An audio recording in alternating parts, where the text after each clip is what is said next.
Hi friends, welcome to Savi kitchen Kannada. ಇವತ್ತಿನ ವಿಡಿಯೋದಲ್ಲಿ ನಾಟಿ ಸ್ಟೈಲ್ ಪಲಾವ್ ಹೇಗೆ ಮಾಡೋದು ಅಂತ ನೋಡೋಣ. ಜಸ್ಟ್ 20 ನಿಮಿಷದಲ್ಲಿ ಬೆಳಗ್ಗೆ ಬ್ರೇಕ್ಫಾಸ್ಟ್ಗೆ, ಲಂಚ್ ಬಾಕ್ಸ್ಗೆಲ್ಲ ಕ್ವಿಕ್ಕಾಗಿ ಮಾಡಿಬಿಡ್ಬೋದು.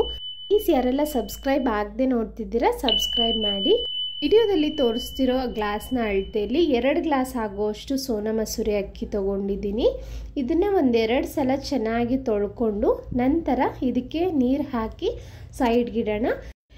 ಈಗ ಒಂದು ಮಸಾಲೆ ರೆಡಿ ಮಾಡ್ಕೋಬೇಕಾಗುತ್ತೆ. ಮಿಕ್ಸಿ ಜಾರ್ಗೆ 1 ಏಲಕ್ಕಿ, 2 ಇಂಚು ಚಕ್ಕೆ, ಒಂದು 4 ಲವಂಗ, ಒಂದು 5 ಕಾಳು ಮೆಣಸನ್ನು ಹಾಕ್ಕೊಂಡಿದ್ದೀನಿ. ನಂತರ ಇದಕ್ಕೆ 1 ಇಂಚ್ ಆಗುವಷ್ಟು ಶುಂಠಿ, 10 ರಿಂದ 15 ಎಸಳು ಬೆಳ್ಳುಳ್ಳಿನ ಹಾಕ್ಕೊಳ್ತಾ ಇದ್ದೀನಿ.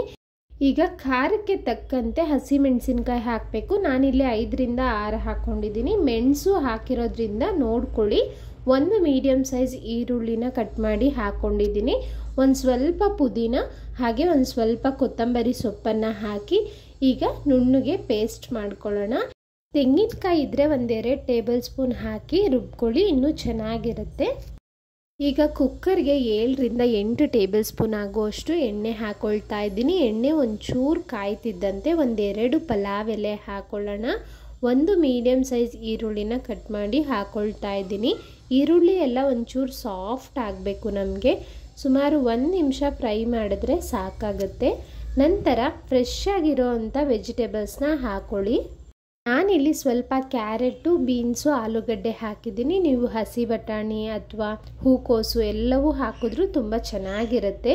ಕುಕ್ಕರಿಗೇನೆ ರುಚಿಗೆ ತಕ್ಕಷ್ಟು ಉಪ್ಪನ್ನು ಹಾಕೋದ್ರಿಂದ ನಮಗೆ ಉಪ್ಪೆಲ್ಲ ಚೆನ್ನಾಗಿ ಹಿಡಿಯುತ್ತೆ. 1-2 ನಿಮಿಷ ಎಣ್ಣೆಲಿ ಈ ರೀತಿ ಫ್ರೈ ಮಾಡ್ಕೊಳ್ಳೋಣ. ಈಗ ಸುಮಾರು 2 ನಿಮಿಷ ಆದಮೇಲೆ ಇದಕ್ಕೆ 1 ಮೀಡಿಯಮ್ ಸೈಜ್ ಟೊಮೆಟೊನ ಕಟ್ ಮಾಡಿ ಹಾಕ್ಕೊಂಡಿದ್ದೀನಿ. ಮತ್ತೆ 1 ನಿಮಿಷ ಫ್ರೈ ಮಾಡ್ಕೊಳ್ಳಿ. ಟೊಮೆಟೊ ಒಂಚೂರು ಸಾಫ್ಟ್ ಆಗಬೇಕು. ನಮಗೆ ಪಲಾವ್ಗೆಲ್ಲ ತರಕಾರಿ ಆದಷ್ಟು ಹೆಚ್ಚಿಗೆ ಹಾಕ್ಕೊಂಡ್ರೆ ರುಚಿ ತುಂಬ ಚೆನ್ನಾಗಿ ಬರುತ್ತೆ. ಟೊಮೆಟೊ ಎಲ್ಲ ಸಾಫ್ಟ್ ಆದಮೇಲೆ ರುಬ್ಬಿ ಇಟ್ಕೊಂಡಿರೋ ಅಂಥ ಮಸಾಲೆನ ಹಾಕ್ತಾ ಇದ್ದೀವಿ. ಮಸಾಲೆಗೆ ಎಲ್ಲ ಹಸಿ ಪದಾರ್ಥ ಹಾಕ್ಕೊಂಡಿರೋದ್ರಿಂದ 1-2 ನಿಮಿಷಗಳ ಕಾಲ ಚೆನ್ನಾಗಿ ಫ್ರೈ ಮಾಡ್ಕೋಬೇಕು. ನಮಗೆ ಹಸಿ ಸ್ಮೆಲ್ಲೆಲ್ಲ ಕಂಪ್ಲೀಟಾಗಿ ಹೋಗಬೇಕು.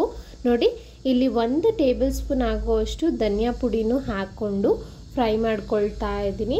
ಸುಮಾರು ಮೀಡಿಯಮ್ ಫ್ಲೇಮಲ್ಲೇ 2 ರಿಂದ 3 ನಿಮಿಷ ಫ್ರೈ ಮಾಡ್ಕೊಳ್ಳಿ. ಹಸಿ ಸ್ಮೆಲ್ಲೆಲ್ಲ ಹೋಗಿ ಎಣ್ಣೆ ಸಪ್ರೇಟ್ ಆಗಬೇಕು. ಅನಂತರ ಇದಕ್ಕೆ 2 ಗ್ಲಾಸ್ ಅಕ್ಕಿಗೆ 4 ಗ್ಲಾಸ್ ಆಗುವಷ್ಟು ನೀರನ್ನು ಹಾಕ್ತಾ ಇದ್ದೀನಿ. ನಂತರ ನಾವು ನೆನೆಸಿ ಇಟ್ಟಿರೋ ಅಂಥ ಅಕ್ಕಿನ ಹಾಕ್ಕೊಂಡು ಒಂದು ಸಲ ಚೆನ್ನಾಗಿ ಮಿಕ್ಸ್ ಮಾಡ್ಕೊಳ್ಳಿ. 1 ಟೇಬಲ್ ಸ್ಪೂನ್ ಆಗುವಷ್ಟು ತುಪ್ಪನೂ ಹಾಕ್ತಾ ಇದ್ದೀನಿ. ಮತ್ತು ನೀರೆಲ್ಲ ಕುದಿಯೋದಕ್ಕೆ ಸ್ಟಾರ್ಟ್ ಆಗುತ್ತೆ ಅಲ್ಲ, ಆಗ ಕುಕ್ಕರ್ನ ಕ್ಲೋಸ್ ಮಾಡಿಕೊಂಡು 2 ವಿಸಿಲ್ ಬರಬೇಕಾಗುತ್ತೆ. ನೋಡಿ, ಈಗ 2 ವಿಸಿಲ್ ಬಂದು ಕಂಪ್ಲೀಟಾಗಿ ತಣ್ಣಗಾಗಬೇಕು ಕುಕ್ಕರ್. ಅನಂತರ ಓಪನ್ ಮಾಡಿ ಮಸಾಲೆ ಎಲ್ಲ ಒಂಚೂರು ಮೇಲೆ ಇರೋದ್ರಿಂದ ನಿಧಾನಕ್ಕೆ ಮಿಕ್ಸ್ ಮಾಡ್ಕೊಳ್ಳೋಣ. ಉದ್ರುದ್ರಾಗಿ ತುಂಬ ಸಾಫ್ಟಾಗಿ ಚೆನ್ನಾಗಾಗಿದೆ. ನಾವು ಪಲಾವ್ಗೆಲ್ಲ 1 ಕಪ್ ಅಕ್ಕಿ ತೊಗೊಂಡ್ರೆ 2 ಕಪ್ ಆಗೋವಷ್ಟು ತರಕಾರಿ ಹಾಕಬೇಕು. ಆಗ ರುಚಿ ತುಂಬ ಚೆನ್ನಾಗಿ ಬರುತ್ತೆ. ಪಲಾವ್ ಜೊತೆ ಒಂಚೂರು ರೈತ ಸರ್ವ್ ಮಾಡಿದ್ರೆ ಸಖತ್ ಟೇಸ್ಟಿಯಾಗಿರುತ್ತೆ. ಖಂಡಿತ ನೀವು ಸಹ ಟ್ರೈ ಮಾಡಿ. ಹೇಗೆ ಬಂತು ಅಂತ ತಿಳಿಸಿ. ಯಾರೆಲ್ಲ ಸಬ್ಸ್ಕ್ರೈಬ್ ಆಗದೆ ನೋಡ್ತಿದ್ದೀರಾ ಪ್ಲೀಸ್ ಸಬ್ಸ್ಕ್ರೈಬ್ ಮಾಡಿ. ಇನ್ನು ಹಲವಾರು ವೆರೈಟೀಸ್ ಆಫ್ ಪಲಾವ್ನ ಆಲ್ರೆಡಿ ಅಪ್ಲೋಡ್ ಮಾಡಿದ್ದೀನಿ. ಇಂಟ್ರೆಸ್ಟ್ ಇರೋರು ಚೆಕ್ ಮಾಡ್ಬೋದು. ಪ್ಲೀಸ್ ಈ ವಿಡಿಯೋ ಇಷ್ಟ ಆಗಿದ್ರೆ ಲೈಕ್ ಮಾಡೋದನ್ನು ಮರಿಬೇಡಿ. Thank you.